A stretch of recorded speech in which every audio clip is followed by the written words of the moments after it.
When our students come in, we don't want them to just be sitting and learning in the classrooms. We want them to go out and explore their interests. We want them to look at different forms of art perhaps that they have not explored before. So the idea of the creative expressions courses is to really get students to sort of not be trapped only in language, but to really be able to practice concepts like freedom and justice, diversity. It spans from all the different types of arts. So we have visual art, we have music, we have theatre, photography, you could look at sport, you could look at fitness, yoga, courses like that. One of the major things I was looking forward was when I was going through the website, I got to know that we can learn music here. And luckily I got paired up with the same class that I was looking forward, that is singing or memory. I was browsing through the course structure that they had, and they had all these cool programs about like Tai Chi and yoga and all that.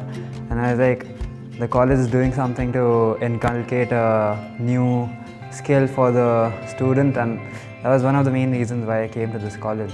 Saturday को सिर्फ हमारी CRX की class होती है और उसमें जाके क्योंकि ड्रामा का है तो फिर काफ़ी एन्जॉयमेंट भी मिलता है, उसमें हम नई चीज़ें करते हैं, दोस्तों के साथ भी इंटरेक्ट करते हैं, नए पीपल मिले हैं वहाँ पे उसमें.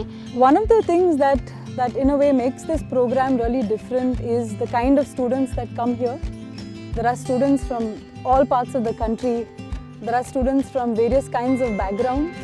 What some of these courses do, and especially the creative expressions courses, is really look at how to provide students with some of these opportunities that they might have never got a chance to experience. Every class other than CRX, we come out with that pressure that we have to make notes, we have to write assignments and submit by tonight.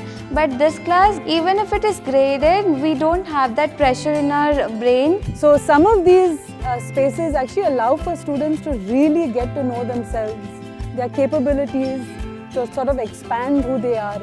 सबसे पहले मुझे इसी चीज़ की खुशी हुई कि मैं लोगों के सामने कॉन्फिडेंट हूँ, बिकॉज इससे पहले मैं लोगों के सामने कॉन्फिडेंट नहीं थी. स्टेज फियर मुझे बहुत ज़्यादा था. इससे पहले प्रेजेंटेशन देने में मुझे बहुत डर लगता था, लेकिन जब से यहाँ करते हैं तो फिर वो कॉन्फिडेंस होता है कि हाँ दे देंगे बस कुछ भी. Many times we see our students finishing a course and then continuing practicing that. It could be an instrument, it could be singing, it could be an art form. They take that with them and sometimes they take it for life. We've really over the years, in fact, and even with some of the students that have passed out from the program, we've really seen how some of these experiences hold a very large part of their life today. We get calls and we get emails about how they say, that thing you did with us that day, now we understand. And I think those moments really sort of push us to say, okay, this space is important, especially now that the program is expanding. How do we keep these courses going? How do we have these opportunities for students, and how can it continue?